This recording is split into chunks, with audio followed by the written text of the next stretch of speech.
In today's video, I'm going to teach you why Notion is so popular, and where it falls short. Notion has taken off because it pulls a lot of tools into one place. Instead of bouncing between separate apps for notes, documents, wikis, and project tracking, you can build your entire workflow inside a single workspace. That all-in-one approach is the big draw. Everything lives together, which makes context switching easier and collaboration more seamless. Another reason people love it is the level of customization.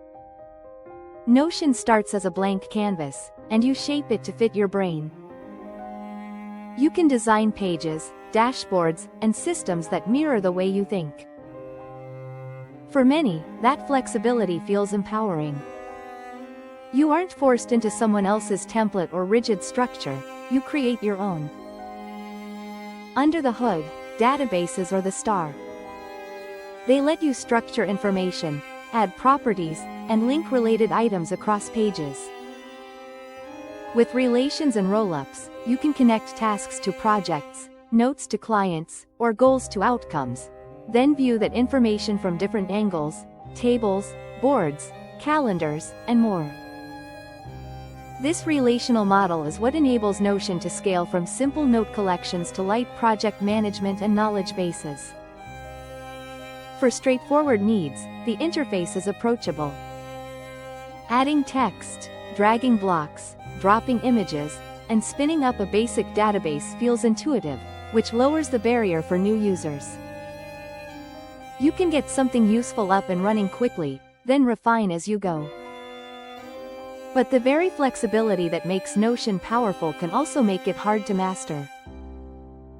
As you layer on databases, properties, formulas, and linked views, the learning curve steepens.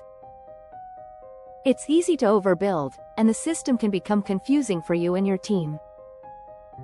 Performance is another trade-off. Large workspaces with many databases, complex filters, and heavy pages can feel slow, especially when loading dashboards with lots of linked content. Keeping structures lean and archiving old data can help, but at scale, you may still notice lag. Reliability can be a concern in complex setups. Users have reported data integrity hiccups and automation errors when pushing the platform beyond simple workflows. Testing changes in a duplicate workspace and keeping regular exports can reduce risk. Finally, mobile and offline use are limited. Notion works best with a steady internet connection, and mobile performance can lag on big pages. If you often work offline, consider lighter pages or companion tools for those scenarios. In short, Notion shines as a flexible, all-in-one canvas, especially for simple to moderately complex workflows, but it demands discipline as you scale. Start simple, build thoughtfully, and it can be a powerful hub for both personal and professional work.